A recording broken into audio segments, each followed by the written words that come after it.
Balozi wa Marekani nchini anayeondoka Robert Godec'S sema amekuwa akiwanyima visa wa Kenya wanaotuhumiwa na madai ya ufisadi kama mchango wake wa kusaidia serikali kudhibiti ufisadi. Mwanahabari wetu wa kaunti ya Kilifi Dickson Wekesa alifanya naye mahojiano ya kipekee alipokuwa anahudhuria kongamano la kustawisha kaunti kame mjini Malindi mapema wiki hii.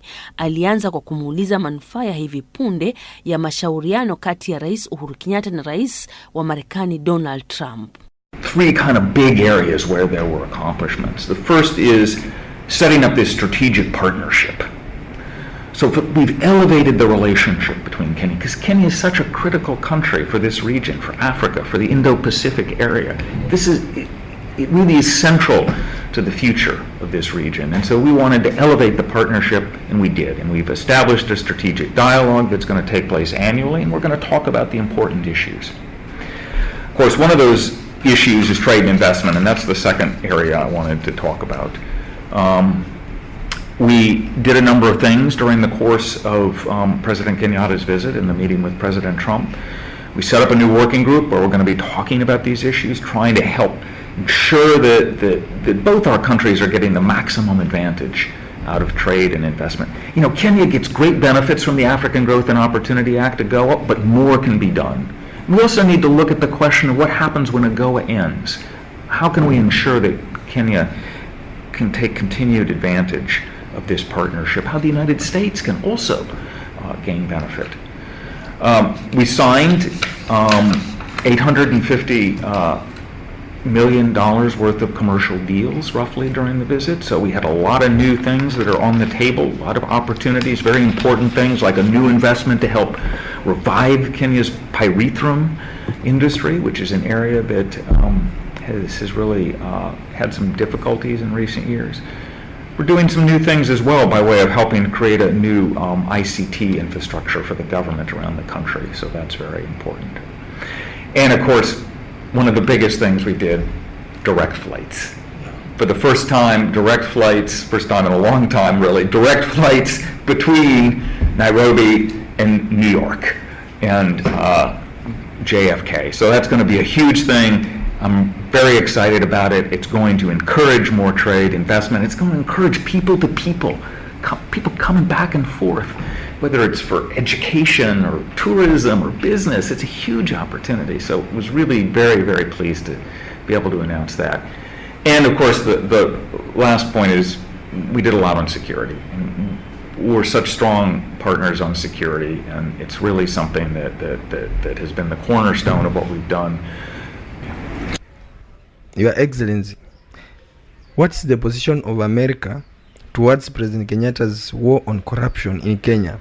We welcome President Kenyatta's efforts on corruption. We are behind them.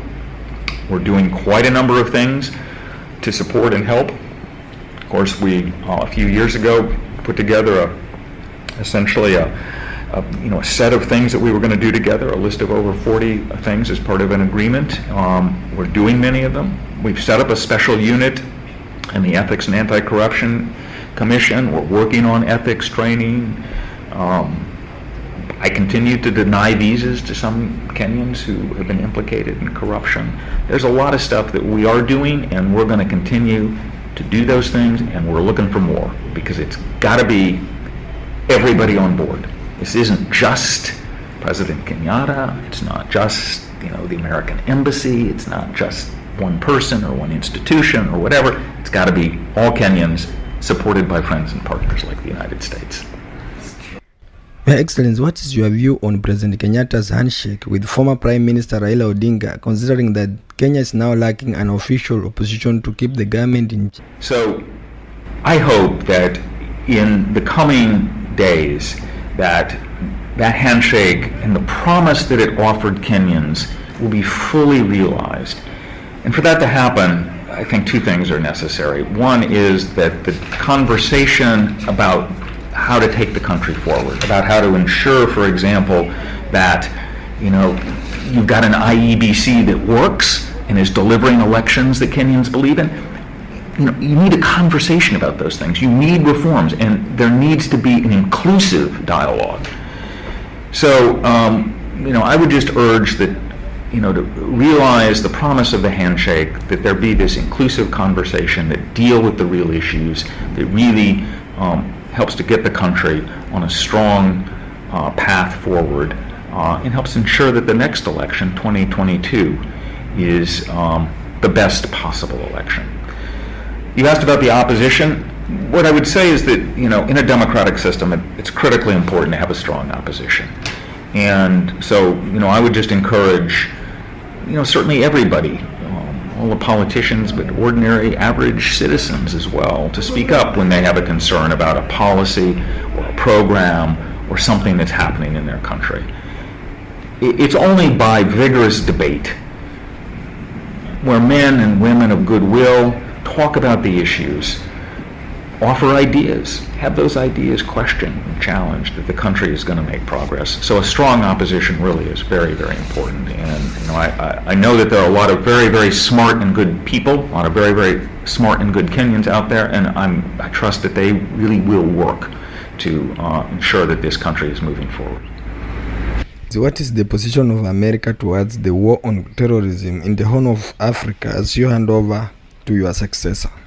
Kenya has suffered. I've been here for quite a while, and I've seen it myself. I was here at the time of the attack on Westgate Mall in 2013. I saw the horrible attack on Garissa University, and I've seen a lot of things happen since then. So the Kenyan people have suffered, and the Kenyan military as well, which has helped to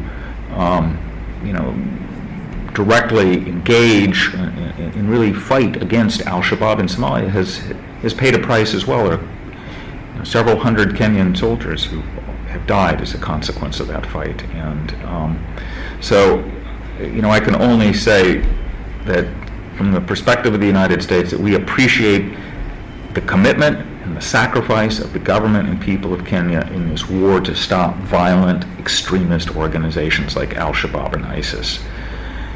Kenya, I think, has made big progress in the past 5 or 6 years. I think the country is safer.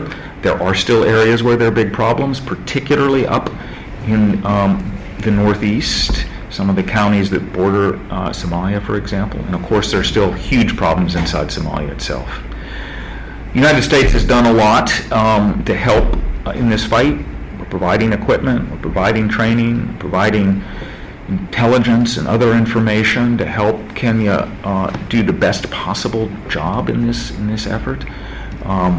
We've provided, just in the past couple of years, about 25 billion Kenya shillings worth of equipment and other assistance, and we're going to continue to do that. And welcome again Kenya's ongoing commitment to this fight, because keeping us all safe and secure is really critically important. If you're not safe and secure, you can't have development, countries can't make progress.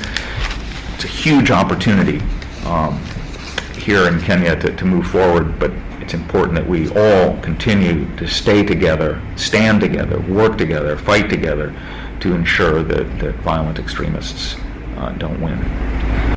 Bwana Ambassador, you have served in Kenya for almost 6 years now. As you leave this office, what legacy are you leaving behind for Kenyans to remember you? I've been here for a long time. It's been fabulous. I'm the longest currently serving American ambassador anywhere in the world, and the longest serving American ambassador ever in Kenya. And it's been absolutely...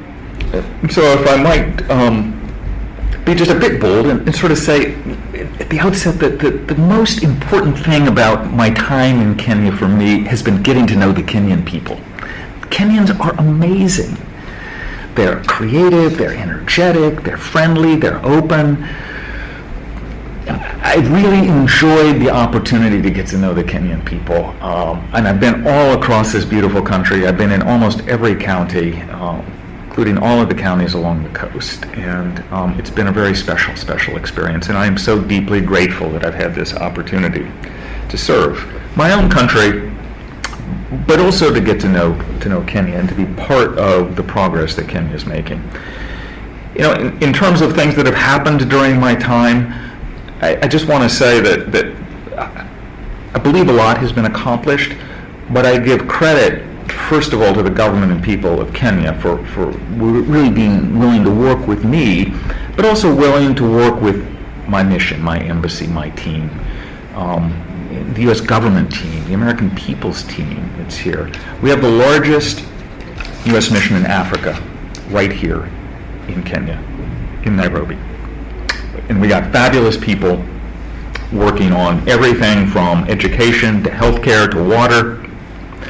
It's a very long list of things, and we have collectively accomplished quite a bit. Obviously, we just had an opportunity for President Kenyatta to meet with President Trump in Washington in the White House.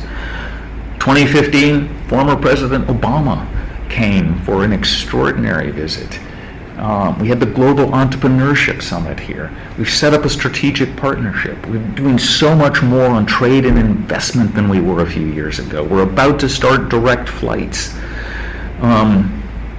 There's a long list of things that we have done together, in which, when I eventually do leave, I'm going to look back on and, again, just be deeply grateful for what we have been able to do together. And so you, in many respects, Kenya, in many respects, is a very, very special place. So treasure it, build it, develop it, become the leader of Africa that you most certainly can be. And know, too, that, a very special place will always be here in my heart for Kenya and for everything that I have seen and been part of in my time here. So, pamoja tusonge mbele. Mwanahabari Dickson Wekesa akizungumza na balozi wa Marekani anayeondoka Robert Godec'S. Godec'S ametaja kufufua sekta ya Pareto kama mojawapo ya manufaa ya mashauriano kati ya Rais Uhuru Kenyatta na mwenzake wa Marekani Donald Trump.